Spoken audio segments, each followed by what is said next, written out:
आज हम लोग शायद काफ़ी दिन के बाद फिर मिले हैं, 1 महीने के बाद।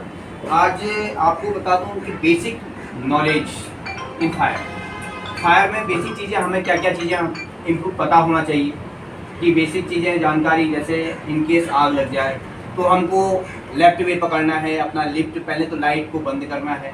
80% लाइट बंद हो जाती है तो आग बुझ जाती है। जब भी आप कनेक्टिविटी लाइट का पता होना चाहिए कि हमारी लाइट की कनेक्टिविटी है कहाँ से। मेन सप्लायर को आप बंद करेंगे तो पता चल जाएगा कि यहाँ पर क्लोज हो जाएगा।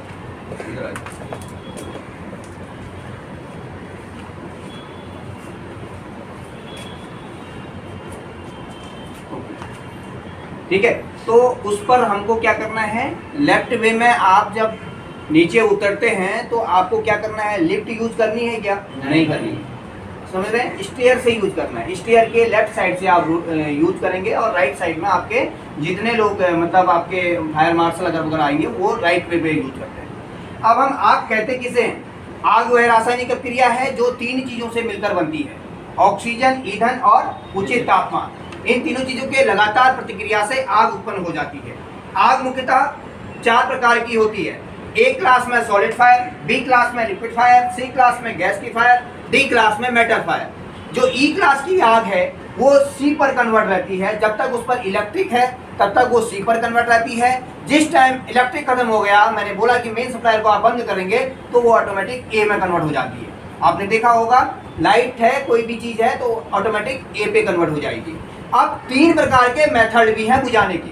पहला मेथड है कूलिंग मेथड, दूसरा मेथड है स्टारवेशन मेथड, तीसरा मेथड है स्मोथरिंग मेथड। कूलिंग मेथड मतलब पानी डालना। किस चीज में हम पानी डाल सकते हैं? सॉलिड फायर है तो हम पानी डाल सकते हैं। बी क्लास में आप क्या करेंगे, स्मोथरिंग मेथड। यदि आपको वहां पर आप कहीं तेल अगर बगल में लगा हुआ है तो ऑक्सीजन का कटअप करेंगे, यानी कि स्मोथ करेंगे, या गैस अगर बगल में आग लग गई तो आप स्मोथरिंग मेथड अपनाएंगे, यानी कि दम घुटेंगे, उसका ऑक्सीजन का कट करेंगे। और उसके बाद लास्ट होता है स्टारवेशन मेथड। स्टारवेशन में आपको अलग अलग करना है, जहां पर भी आग लगी है वहां से आइटमों को जलने के लिए पदार्थ, आगे खाने के लिए उसको पदार्थ नहीं देना है, यानी कि वहां से आपके इक्विपमेंटों को अलग अलग करना है। तो ये 3 प्रकार के मेथड होते हैं आग बुझाने के। 3 प्रकार के मेथड, पहला कूलिंग, दूसरा स्टारवेशन, तीसरा स्मोथरिंग। ठीक है, अब हम फायर एक्सटिंग्विशर की बात करते हैं। अलग अलग फायर एक्सटिंग्विशर में पहले जो होते अलग अलग फायर एक्सटिंग्विशर होते थे। ए क्लास के लिए water type, B water type fire extinguisher, यानी कि ये जो फायर एक्सटिंग्विशर आपके सामने दिख रहे हैं, ए क्लास के लिए water type fire extinguisher, B class के लिए मैकेनिकल फॉर्म, सी क्लास के लिए CO2 और डी क्लास के लिए DCP। इस तरह से पहले यूज होते थे। लेकिन अब जो है आपके ऑर्गेनाइजेशन में 2 fire extinguisher usable. This fire extinguisher the multipurpose fire extinguisher. ये मल्टीपल है, ये आप किसी भी आग पर आप यूज कर सकते हैं। जब आपके पास ये भी नहीं है तो आप इसको यूज कर सकते हैं। ये 1 टाइम यूजेबल है, एक टाइम आप इसको, इसकी जो पिन है खींच देंगे तो 1 टाइम यूजेबल है। आपको क्या करना है, जहां पर आग लगी है वहां से 3 फीट दूर रहना है और इस तरह से पोजीशन बनानी है और इस तरह इसको निकालना है इसमें से। ये आप इस तरह से लेफ्ट राइट इसको यूज करना है। Pull in the safety pin in the base of fire and screw the lever and sweep and side to side, यानी कि पास होता है इसका। पी मतलब पुल, ए मतलब एम, एस मतलब स्क्विज एंड स्वीप मतलब स्क्विज। ठीक है, sweep and side to side, इस तरह से इसको यूज करते हैं। अब दोस्तों हमारे पास एक दूसरा फायर एक्सटिंग्विशर है जो है CO2। दिखने में अंतर आपको दिख रहा होगा, साफ अंतर दिख रहा है। CO2 में आपको हॉर्न पाइप लगा हुआ है, ये हॉर्न पाइप होता है। आपको पकड़ने के लिए यहीं पर पकड़ना है आपको, और पकड़ने के बाद इस तरह से आप क्या करेंगे, इसको अपने पाँव में दबा लेंगे क्योंकि ये गिरे नहीं, इधर उधर नहीं जाए। जहां पर आग लगी है वहां से आप वहां पर जाकर इस तरह से इसको भी यूज करना है। ठीक है, ये 1 टाइम यूजेबल नहीं है, इसको आप यूज कर सकते हो और बंद भी कर सकते हो, यानी कि ये आगे भी आपका काम आएगा। हम यदि उसमें करते तो वो एक ही बार यूज खत्म हो जाता, और इसको हम आगे भी हम यूज कर सकते हैं। आपको इस तरह से इसको जहां पर आग लगी है, समझ गए, इसके अंदर क्या है, CO2 है। ठीक है, कार्बन डाइऑक्साइड गैस है जो हम छोड़ते हैं, वो इसके अंदर भरा हुआ है। कई लोग कभी कभार मजाक भी करते हैं, कई जगह मजाक नहीं करना है इसके साथ कि हमने उसको, वो जानकारी नहीं है और हम इस तरह से यूज कर रहे हैं, तो ये ठीक नहीं है। आपको उससे हट के यूज करना है इस तरह से। उसके ऊपर जहां पर भी आग लगी है वहां पर आप उसको, ये बी क्लास और जिसमें लिखा हुआ है बी और सी, ठीक है। बी क्लास और गैस की, मतलब बी मतलब होता है तेल की फायर और सी मतलब होता है गैस की फायर। गैस में मैंने इलेक्ट्रिक भी कन्वर्ट किया था, आपको पता होगा। सी जब तक इलेक्ट्रिक है तब तक ये सी पर है, इसीलिए इसमें बी और सी लिखा गया है। बी का मतलब होता है तेल की फायर, सी का मतलब होता है गैस की फायर। ये सब समझ में आया? इतना सारा चीज समझ में आया कि किस तरह से how can we use of operating procedure, क्या प्रोसीजर है इसका, फायर एक्सटिंग्विशर को किस तरह से यूज करते हैं। इसका नाम क्या है? CO2 और इसका नाम क्या है? ABC।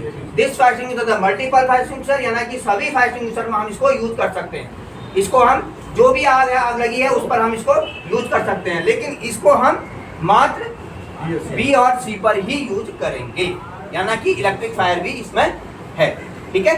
तो अब जो हम कराने जा रहे हैं आज वो है मॉक ड्रिल, ठीक है।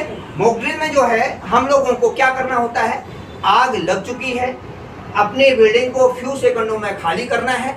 आपको कुछ भी काम कर रहे हैं, आपको तुरंत छोड़ना है, और आप 14 मंजिल में खड़े हैं अभी, और जब आप यूज करेंगे लिफ्ट में आपकी बंद हो जाएंगी, आग लगेगी तो लिफ्ट बंद हो जाएंगी।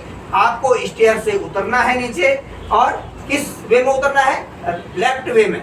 आप थोड़ा रफ्तार से जाएंगे, दौड़ेंगे नहीं, भगदड़ नहीं मचाएंगे, लेकिन थोड़ा रफ्तार आपका चलने और जो होगा वो तेज होगा। आप तुरंत फ्यू सेकंड में नीचे जाएंगे असेंबली पॉइंट में। असेंबली पॉइंट में क्यों जाएंगे, वजह क्या है?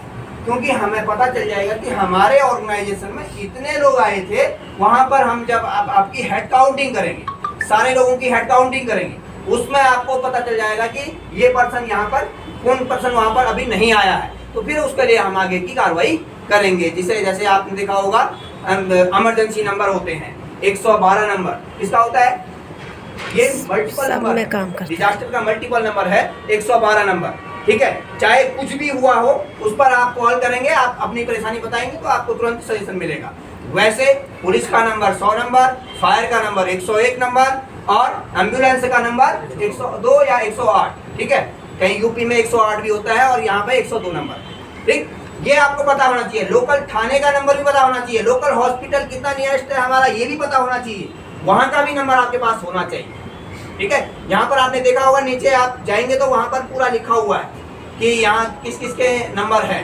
जो भी इमरजेंसी होती है तो उस टाइम हमको सबके ये नंबर पता होना चाहिए, जहाँ किसी भी ऑर्गेनाइजेशन में जाए हम, ठीक है।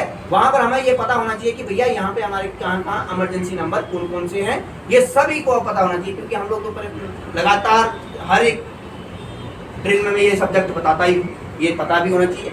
और इससे ज़्यादा आप, आज मैंने जो सब्जेक्ट क्लियर करे, आग कहते किसे हैं, आग कितने प्रकार की होती है, आग बुझाने के मेथड क्या है, फायर एक्सटिंग्विशर किस तरह से यूज किया जाता है, और फायर मॉक ड्रिल में किस तरह से उतरना है, असेंबली पॉइंट क्या है, और आपका रोल एंड रिस्पॉन्सिबिलिटी क्या होगी, ये सारी चीजें कवर किया। किसी को कुछ पूछना है इसमें? अभी तक किसी का कोई क्वेश्चन है? ओके, ठीक है।